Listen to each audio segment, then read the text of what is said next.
Relax and take notes while I take totes of the marijuana smoke. Oh, you wanna choke? Gun smoke. Biggie smoke for mayor, the rap slayer, the hooker layer. Motherfucker, say your prayers. Hello guys, welcome back to the channel and this is your educator Vipul Sharma this side. एंड आज हम लोग दोबारा से शुरू करने वाले हैं हमारे बीएसटी का वन शॉट रिवीजन जो हमारा बी सीरीज चल रहा था। एंड आज हम लोग शुरू करने वाले हैं हमारा बीएसटी का chapter 4। So guys, let's get started. So guys, आज हम लोग चालू करने वाले हमारा चैप्टर 4 प्लानिंग। सो इसका भी हम फटाफट क्विक रिवीजन ले लेंगे। एंड आज के नोट्स हमने एनसीईआरटी की खुद की ऑफिशियल वेबसाइट से लिए हैं, जिससे आपको फटाफट हो। क्विक रिवीजन के 4 पेज के नोट्स है, फटाफट फटाफट फटाफट सारा हो जाएगा। Planning is deciding in advance what to do, how to do, when to do and which to do it. Planning bridges the gap between where we are and where we want to go. It is the one of the basic managerial function. Planning involves setting objectives and developing appropriate course of action to achieve these objectives. Thus, it is closely connected with creating and innovation. अब ये क्या होता है guys? Planning क्या होता है? Planning is the process कि where we are and where we want to go. It fills the gap between where we are and where we want to go. यानी कि मान लो अगर मुझे बीएसटी पढ़ना है, तो 12वीं की शुरुआत में मेरी बीएसटी की क्या हाल थी और 12वीं के अंत में मेरे बीएसटी की क्या हाल होगी, उसके बीच का जो गैप है उसको मैं कैसे ट्रैक कर सकता हूँ? प्लानिंग के थ्रू। कैसे कर सकता हूँ? प्लानिंग के थ्रू। ठीक है। आज के ना आज का जो मैं पढ़ाऊंगा ना, ये तुम्हारे खुद के अपने एग्जाम्पल से ही तुम्हें समझ आ जाएगा। तुम्हारा बैठे बैठे तुम्हारे को दिमाग में पता चल जाएगा, हाँ भैया मैं कनेक्ट कर पा रहा हूँ इस चीज से। ठीक है। तो ये होता है। अब इसमें प्लानिंग में क्या होता है कि ये connect with creativity and innovation. Planning क्या होता है? हमेशा कुछ नया सोचना, कुछ नया करना। ठीक है। So planning involves creativity and innovation. अब हम बात करते हैं importance of planning. Planning provides direction. जो प्लानिंग है वो हमें डायरेक्शन प्रोवाइड करती है कि भाई हमें कैसे करना है, क्या करना है। अब मान लो मैंने अपनी क्लास 12th की शुरुआत करी, मैं सोच रहा हूँ कि मैं अकाउंट्स भी कर लूँ, मैं बीएसटी भी कर लूँ, मैं ये भी कर लूँ, मैं वो भी कर लूँ, मैं ये भी फलाना भी कर लूँ, मैं ढिमकाना भी कर लूँ। पर आपके पास कोई डायरेक्शन नहीं है कि मैंने किस पे फोकस करना है। यही आप सोचो कि मैंने पहले हफ्ते में अपना बीएसटी करना है, दूसरे हफ्ते में मैंने अकाउंट्स करना है, तीसरे हफ्ते में ये करना है, या फिर मैंने कोई 2 सब्जेक्ट उठाने हैं। तो क्या होता है, उससे आपको डायरेक्शन मिलती है काम करने की।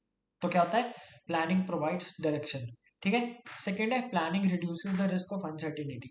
Planning is an activity which enables manager to look ahead, anticipate changes, consider the impact of change and develop appropriate responses.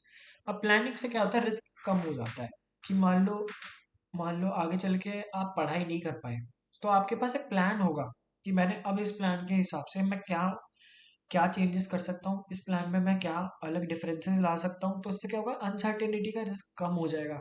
या फिर अगर आप पहले ही प्लान कर लोगे, अगर मान लो पूरे साल में मेरे छुट्टियां आती है, या फिर मैं घूमने जाता हूँ, मस्ती करता हूँ, बाहर आ जाती है, दोस्त का बर्थडे आता है, तो मैं उन टाइम को कैसे कवर करूंगा? तो क्या होता है? उससे अनसर्टेनिटी कम हो जाती है। Planning reduces wasteful activities. Planning की अब अगर मान लो आपने प्लानिंग नहीं कर रही होगी, तो आप बेफालतू की चीजें करोगे। बीएसटी का पहले चैप्टर 1 आधा भी नहीं कंप्लीट करा, आप आप अकाउंट्स के पहले चैप्टर पे पहुंच गए। आपने बीएसटी का चैप्टर 1 कंप्लीट करा, आप फिर सीधा चैप्टर 4 पे पहुंच गए, जो कोई लॉजिक नहीं बनाएगा। ठीक है। तो प्लानिंग क्या होता है? वेस्टफुल एक्टिविटीज को रोकता है। फिर है प्लानिंग प्रमोट्स इनोवेटिव आइडियाज। अब प्लानिंग क्या होता है? इनोवेटिव आइडियाज को करता है। कैसे करता है? कि भाई अगर मेरा पढ़ने का तरीका अलग है, मैं किसी और तरीके से इनोवेट करूंगा कि मैं पढ़ूंगा कैसे, मैं अपना प्लान अलग तरीके से इनोवेट करूंगा, मैं सेम प्लान हर किसी के जैसा फॉलो नहीं करूंगा। तो वो क्या होगा? इनोवेट करना, कुछ नया नया। ये हमेशा प्लान में कुछ नया लाओ कि क्या चेंज कर सकते हैं, कैसा बेटर हो सकता है, और प्लान वो सब। Planning facilitates decision making. अब मान लो आपने सर्च करा कि क्लास 12 बीएसटी बेस्ट स्ट्रैटेजी, तो आपके पास 4 वीडियोस आई।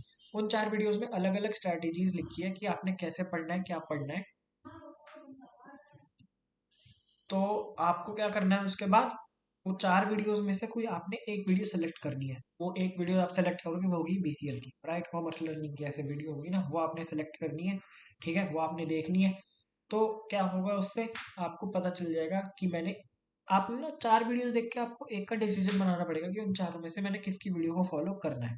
ठीक है। करनी तो आपने बीसीएल की वीडियो फॉलो है, फिर भी आपको बेस्ट पता चल, आपको डिसीजन बनाना पड़ेगा मैंने किसकी वीडियो चूज करनी है। और आपके डिसीजन में क्या आएगा? बीसीएल का नाम आएगा। ठीक है। ये हो गया, इतना प्रमोशन काफी है। ठीक है, हो गया। फिर आता है planning establishes standard for controlling. अब मान लो मैंने अपना प्लान उठा के देखा था, मैंने बनाया था 12वीं की स्टार्टिंग में, ठीक है।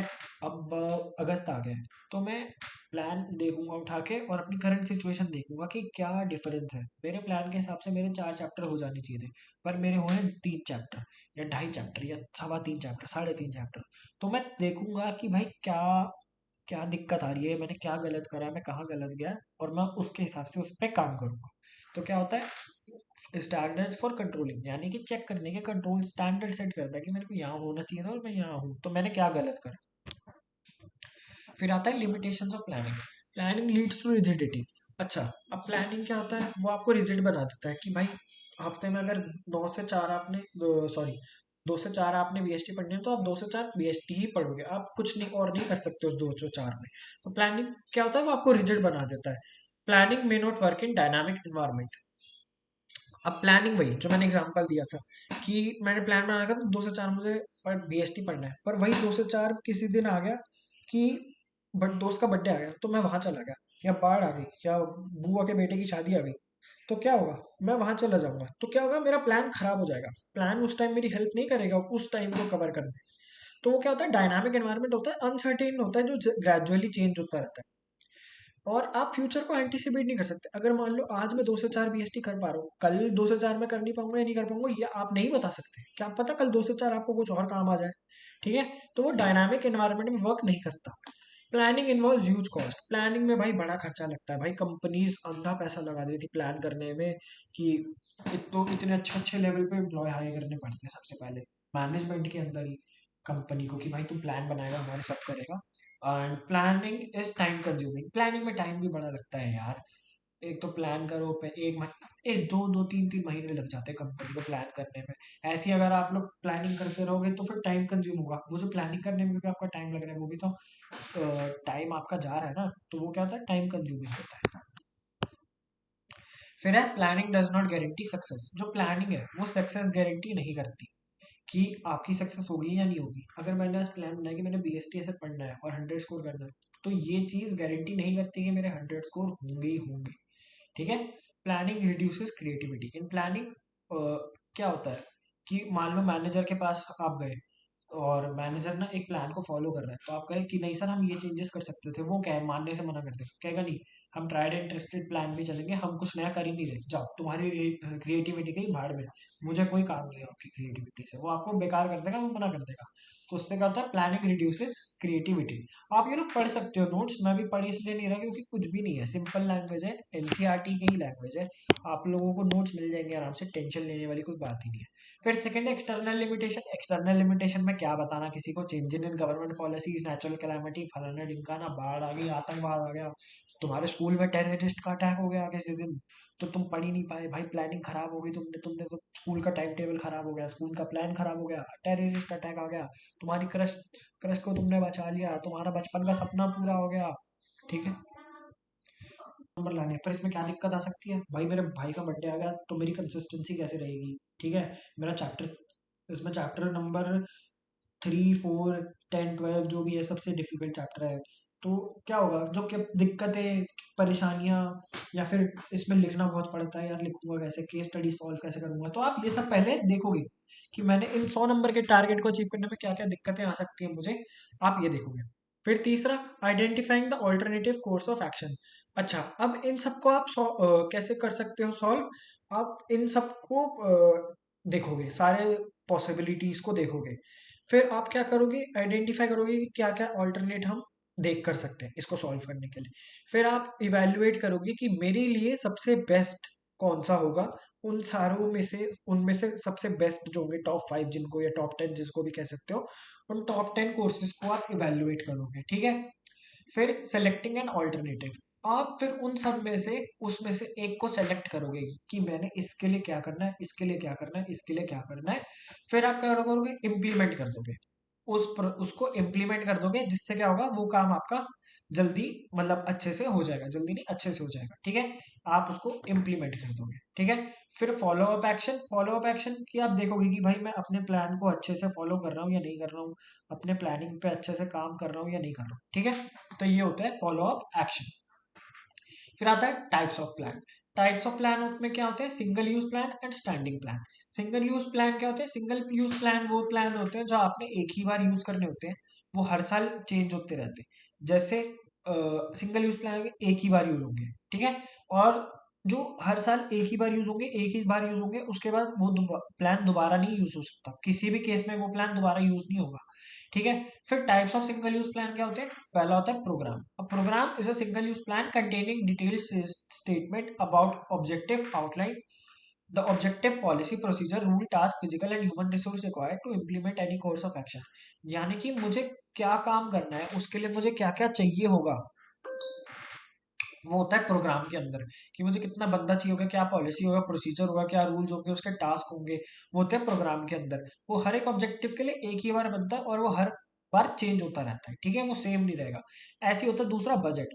बजट जो 1 फरवरी को जैसे निर्मला सीतारमन जी जो प्रेजेंट करती हैं, वो हर साल क्या होता है, वो हर साल चेंज करता है। अगर मान लो वो इस बार उन्होंने बजट पेश करे है, वो अगली बार यूज होगा, ठीक है, वो अगले साल से इम्प्लीमेंट होगा।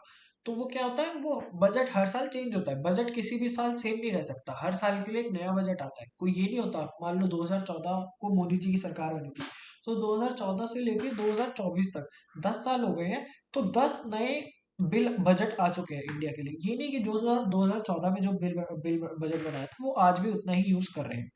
फिर आता है स्टैंडिंग प्लान। स्टैंडिंग प्लान क्या होते हैं? जो एक बार से ज्यादा यूज हो सकते हैं, या फिर जो एक हर साल सेम ही रहते हैं, वो चेंज नहीं होते, ठीक है।